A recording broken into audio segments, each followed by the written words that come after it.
Style icon Shruti Haasan చేతుల మీదుగా Shubhapradam shopping mall July 3 నల్గొండలలో గ్రాండ్ ఓపెనింగ్. వాళ్ళు ఉండటానికి వీలు లేదంటూ స్థానికులు దాడులు జరుపుతుంటే ఏ క్షణంలో ఏం జరుగుతుందో అని ఆ పల్లె జనం ప్రాణాలు గుప్పెట్లో పెట్టుకు బతుకుతున్న రోజు. మొగలాయిలు హిందువులను పెట్టే కష్టాలు చూడలేక జిజ్యాబాయ్ తన కొడుకు శివాజీకి విలువిద్యలు నేర్పించి వీరుల కథలు చెప్పింది. తన కొడుకులో పౌరుషాన్ని రెచ్చగొట్టి వాళ్ల మీద తిరగబడేలా చేసింది. అప్పటి మొగలాయిల సేనాధిపతిగా అఫ్జల్ ఖాన్ అని ఉండేవాడు. వాడు పొడుగ్గా 7 అడుగులు ఎత్తున రాక్షసుల్లా ఉంటాడు. వాడు కూడా శివాజీని ఏం చేయలేకపోయాడు. అందుకని సంధికని పిలిచి కౌగిలించుకున్నట్టు నటించి వీపులో కత్తితో పొడిచాడు. అమ్మో, శివాజీ చచ్చిపోయాడా? లేదురా, శివాజీకి ఉక్కు కవచం ఉంది. ఇనుపగోళ్లతో అఫ్జల్ ఖాన్ గుండెని 2గా చీల్చేశాడు. అది చూసి జనం ఛత్రపతి ఛత్రపతి అని శివాజీని పొగిడారు. ఛత్రపతి అంటే ఏంటమ్మా? తన కోసం తను బతికేవాడు మనిషి, నలుగురు కోసం బతికేవాడు ఛత్రపతి. తర్వాత ఏమైందమ్మా? తననంత వాణ్ణి చేసిన తల్లి కోసం శివాజీ పెద్ద కోట కట్టించి బంగారు ఉయ్యాలు చేయించి అమ్మను బాగా చూసుకున్నాడు. నేను కూడా పెద్దయ్యాక నీకోసం పెద్ద మేడ కట్టిస్తానమ్మా. నీకు ఈ కష్టాలు ఏవీ లేకుండా చేస్తాను. నేను మహారాణిలా చూసుకుంటానమ్మా.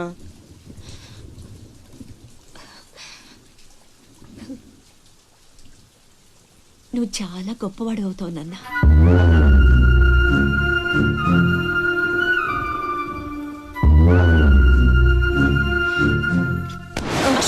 నువ్వేంట్రా మామకి ఇల్లు కట్టించేది? పోయి మీ అమ్మకి కట్టించుకో. అశోక్, ఏమిట్రా మాటలు? అందరూ అంటున్నారు వాళ్ళమ్మ చచ్చిపోతే నాన్నకి నిన్నిచ్చి పెళ్లి చేశారంట. అంటే నేను ఒక్కడనే గాని కొడుకుని, వాడు వాళ్ళమ్మ కొడుకు. తప్పు నాన్న. రామలక్ష్మణులు కూడా ఒక తల్లి బిడ్డలు కాదురా. అన్నదమ్ములంటే వాళ్ళ గురించే చెప్పుకుంటారు. మీరు కూడా అలాగే కలిసి ఉండాలిరా. మీరిద్దరూ దెబ్బలాడుకుంటుంటే నేను భరించలేనురా. అది నాకు చావు కన్నా పెద్ద శిక్ష.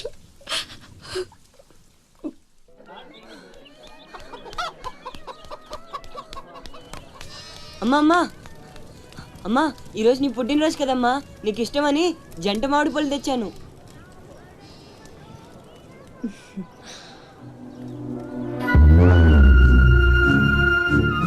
అమ్మ కోరికలన్నీ నీకే తెలుసురా.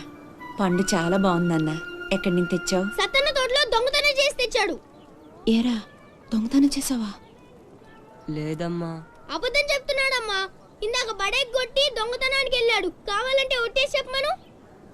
ఒట్టేసి చెప్పురా.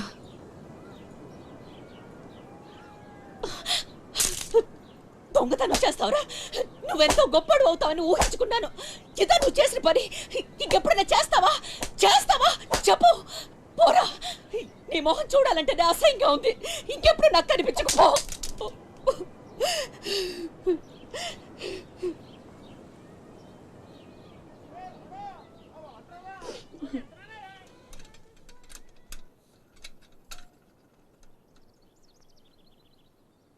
పొల్లయ్యగాడు ఊరగాయకు అందకాయ అడిగాడు, ఇచ్చావా? ఇచ్చాను నాన్న. సత్తన్నా, ఏంటమ్మా? మా పెద్ద అబ్బాయి వీటిని మీ తోటలో దొంగతనం చేశాడు. క్షమించన్నా. బలేదానివమ్మా. ఇది నీకు ఇష్టమని అడిగాడు. దాందే ఉంది తీసుకెళ్ళరా అంటే నాకు ఒట్టినే వద్దు అని తోటలో సందటాల దాకా పనిచేసి మరీ తీసుకొచ్చాడమ్మా. ఇంకో 4 పట్టుకెళ్ళరా అంటే నేను మా తమ్ముళ్లాగా ఈ జంట మామిడి పళ్ళు అంటే మా అమ్మకి ఎంతో ఇష్టమని కోసుకెళ్ళాడత్తా.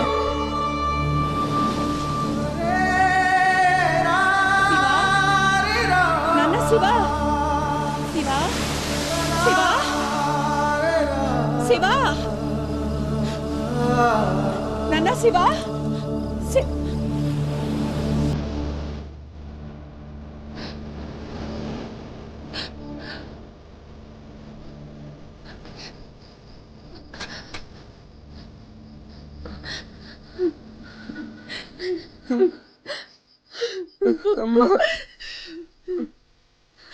ఎందుకు నాన్న నిజం దాచావు? ఒట్టేమన్నప్పుడైనా ఎందుకు చెప్పలేదురా? ఒట్టేసి ఒక మాట, వేయకుండా ఒక మాట చెప్పనమ్మా.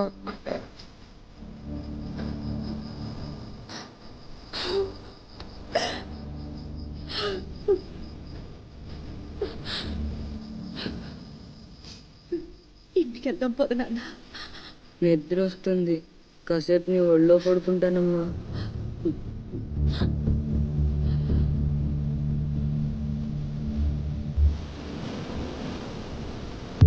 ఆ రాత్రి ఆ తల్లి కొడుకులే కాదు, అక్కడ ఎవ్వరూ నిద్రపోలేదు.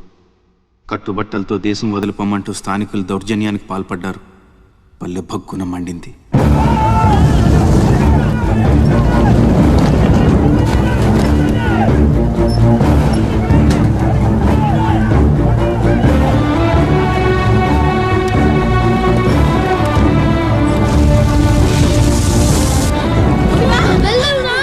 మా శివ కనిపించాడా?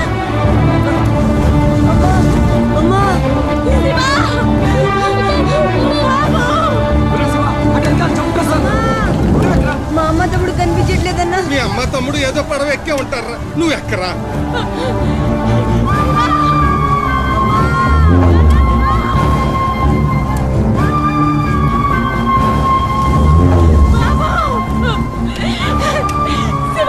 అమ్మా అన్నయ్య ఇక్కడ అక్కడమ్మా లోపల ఉండిపోయాడు.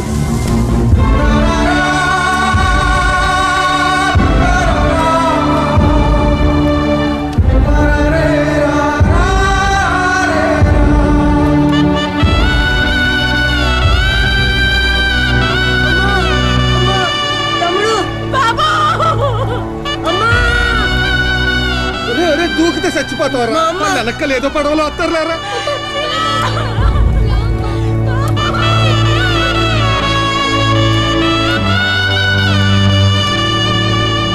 పడవలు వెళ్ళిపోతున్నాయి, రండమ్మా రండి.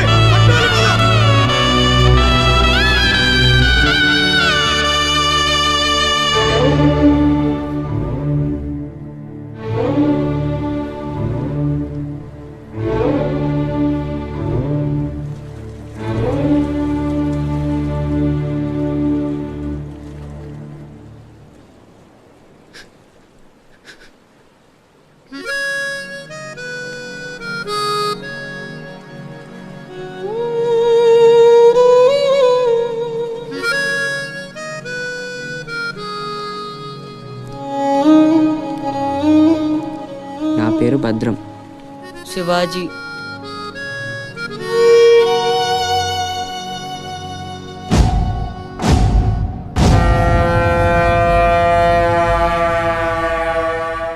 బాజీరావు గారు, వీళ్లతో కలిపి ఇప్పటి వరకు వెట్టి చాకిరీకి అదే మీరు చేరదీసిన కాంతిసీకుల సంఖ్య 3000కు పైమాటే. మరి మాకు కూడా థ్యాంక్ యూ సార్.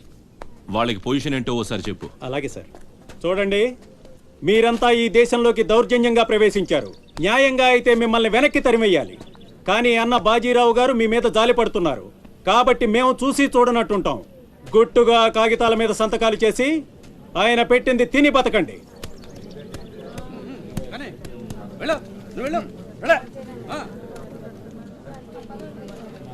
తెల్ల కాగితాల మీద సంతకాలు ఏంటండి? ఇదంతా మోసం. మాకు తెలిసా మాత్రం మేము చదువుకున్నాం. ఇక్కడ కాకపోతే బయట ఎక్కడో పని చేసుకు బతుకుతాం. మేము సంతకాలు పెట్టమండి.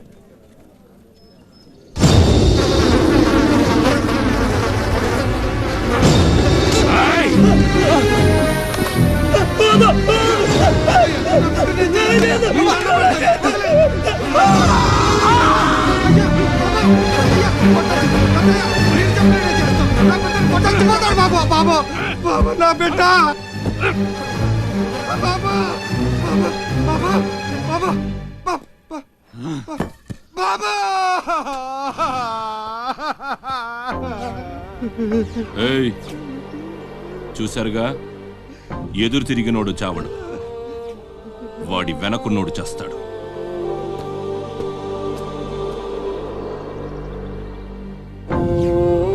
ఈ షిప్పులకి సరుకెత్తడం దించడం నా లీగల్ వ్యాపారం.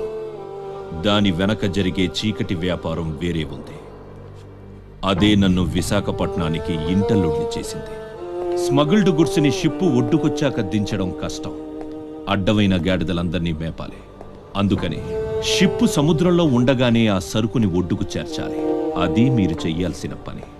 ఇల్లీగల్ వ్యాపారం కాబట్టి వేరే గ్రూపులు ఉంటాయి. సరుకు కోసం దాడులు జరుగుతాయి. అవతల వాళ్ళకి భయపడు, పోలీసులకి జడిసో సరుకక్కడ వదిలి రావద్దు. పొట్టి చేతులతో ఇక్కడికొస్తే అక్కడ మిగిలిన ప్రాణాలు ఇక్కడ పోతాయి.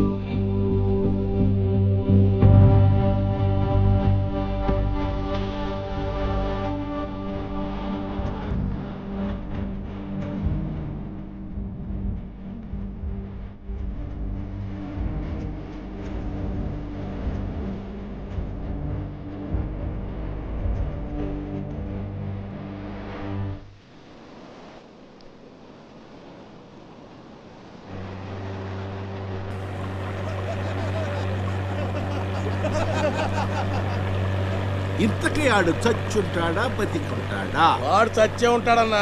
ఇంతసేపు ఎక్కడ బతుకుతాడన్నా? ఇంకేం బతుకుతాడు? ఖచ్చితంగా చచ్చే ఉంటాడు. అయితే పందెం. వాడు చచ్చే ఉంటాడని నా పందెం 500 అన్నా. నా పందెం 800 అన్న. 1000 రూపాయలు నా పందెం. నా పందెం 1200. నాది 1500 అన్న. ఖచ్చితంగా బతికుంటాడని నా పందెం 2000. రేయ్ లాగండ్రా.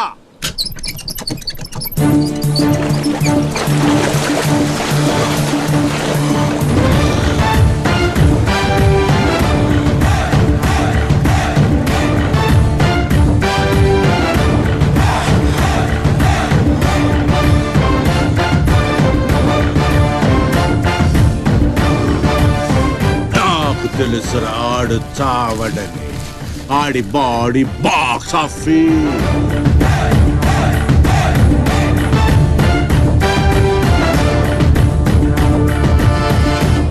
చిప్పులోంచి సరుకు దించారని తెలిసింది. మేమొచ్చేసరికి దాన్ని మాయం చేశాం.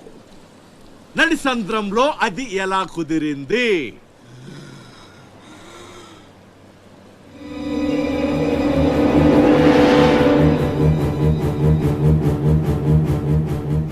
సొరచాప.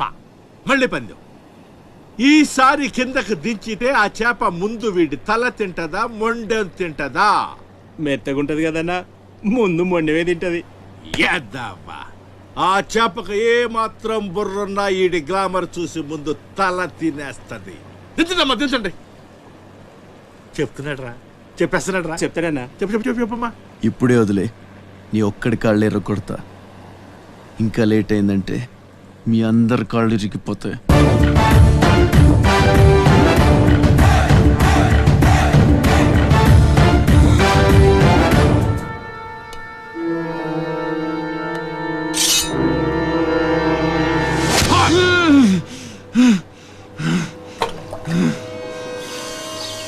నెత్తురు వాసన చూస్తే సొరకి పిచ్చెక్కిపోద్ది. హా హా.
చేప నవిలేస్తుంటే తాడు తేలిగ్గా రావాలి గాని ఎంత గుంజినా రాదేంట్రా?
ఈ భద్రంగా ఇంకేం సేపు వెయిటింగ్ చేయాలి?